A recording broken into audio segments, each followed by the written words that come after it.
අයිබෝවන් මම ජෝතිර්වේදිනී තනුජා සම්මානි මම බලාපොරොත්තු වෙන්නේ ලබන්නා වූ 2026 වර්ෂයේ මේෂ ලග්න හිමි ඔබට කොහොමද කියලා හඳුන්වා දෙන්න.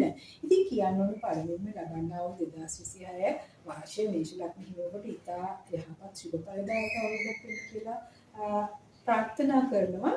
අපි ඉතින් බලමු මේ මේෂ ලග්න හිමියන්ට ජනවාරි 1 වෙනිදා වන විට මේ වර්ෂයේ ආරම්භයේ කෙසේ සිදු වෙනවාද කියලා.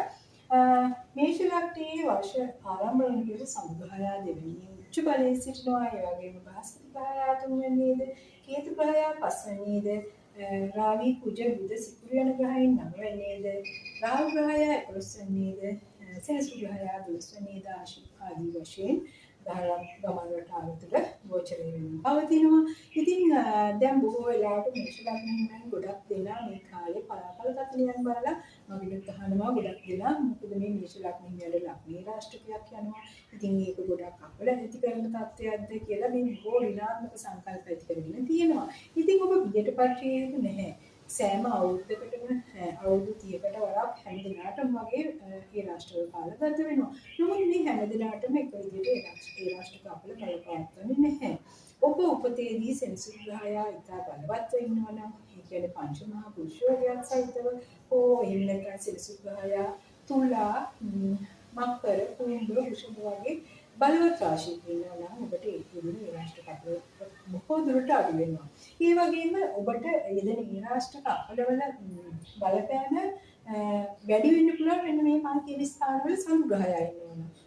ඔබේ කේන්ද්‍රයේ උපදේදී සමුග්‍රහයා 11 වෙනි හෝ 12 වෙනි හෝ ලග්න භාවයේ ඉන්නවා නම් ඔබ විශේෂයෙන් ඔබේ කේන්ද්‍රය වේපෞලී ජ්‍යොතිර්වේදියා හරහා පරීක්ෂා කරවා ගත යුතුයි. ඒ වගේම ඔබේ කේන්ද්‍රයේ පස්වන භාවයේ සමුග්‍රහයා සිටිනවා නම් ඔබට ජන්ම අෂ්ටම කියන රාෂ්ට්‍රික තත්ත්වයක් පවතිනවා. ඒ නිසා ඒ අය තමගේ කේන්දරේ තමගේ පෞද්ගලික ජීවිතේදී හරහා පරීක්ෂා කරවා ගත යුතුයි. අනික් අයට අපි කියනවා මේ පොදු පලාපල කතරේ යනමුව ගුරු මහදසාගත කරන අයට ඉදිරි කාලයේ සුබ ඵලදායකයි. විශේෂයෙන් වශයෙන්ම ඉදිරි ගන්නා දරුවන්ට සාධි ඥානයමත් වෙලා තමයි ඉගෙන ගන්න කටයුතු කරගෙන යන්න පුළුවන් වෙන වර්ෂයක් වෙනවා. ඒ වගේම තමන්ගේ උත්සාහය ගැඹුරින් මත මේ தත්ත්වය දියුණු කරගන්න පුළුවන්.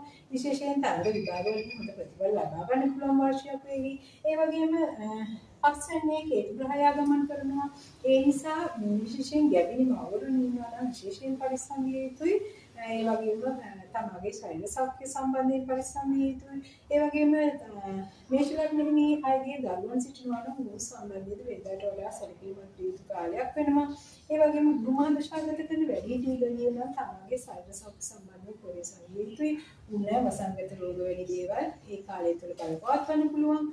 නමුත් 2026 වර්ෂයේ මැයි මාස දෙවන දින විට ගුරු ග්‍රහයා උච්ච රාශියට කටක රාශියට සම්ප්‍රාප්ත වෙනවා. ඒ අවස්ථාවේදී මේෂ ලග්න හිමියට ගුරු හංසනම් පංච මහා පුරුෂ යෝගයේ උදාවන කාලයක්. ඉතින් මේ කාලය තුළ මේෂ ලග්න හිමියන්ගේ ආර්ථික තත්ත්වය ඉතා යහපත් පැත්තකට යොමු වෙවි.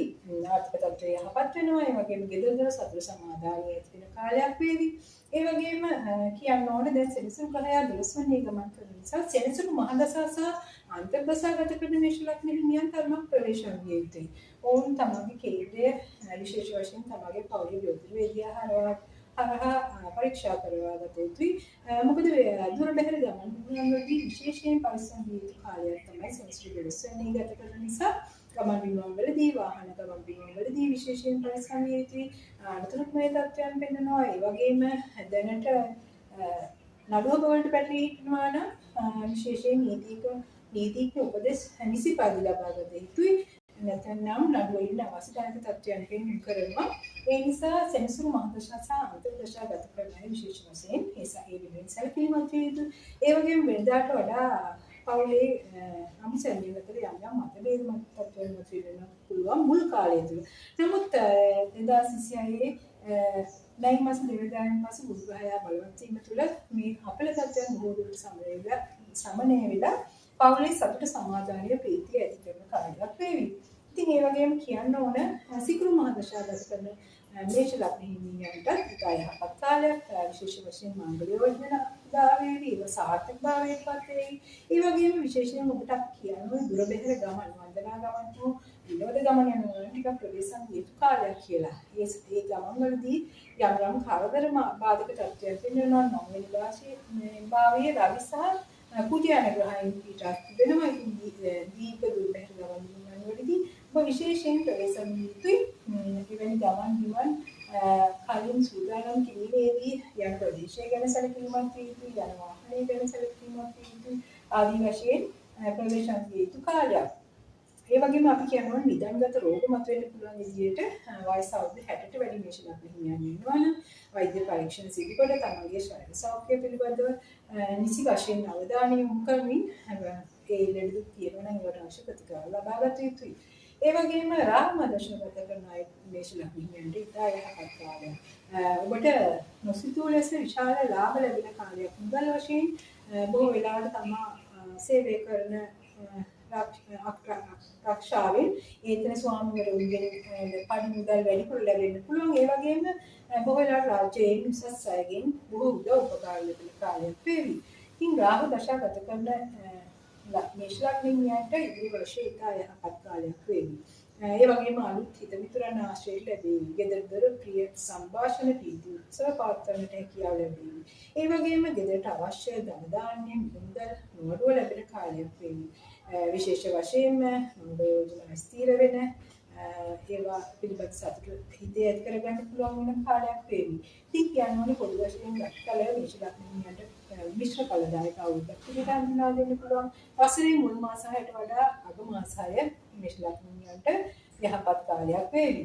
ඒ වගේම අපි කියන්න ඕන දැනට මේ පොඩි තියෙන අපල මේ තියෙන බාධක තත්ත්වයන් මගහැර ගන්න අපි ඔබට යම්වත් පිළිවෙත් හඳුනා දෙන්න කැමති. ඒ සඳහා ඔබ සෙනසුරාදා දිනක උදේ 6:00යි 7:00 ඔබ ආහාර ගැනීමට පෙර එළඹෙන මිශ්‍ර කිරිබතක් සාදා කප්පු ධර්මයේ දෙන්න.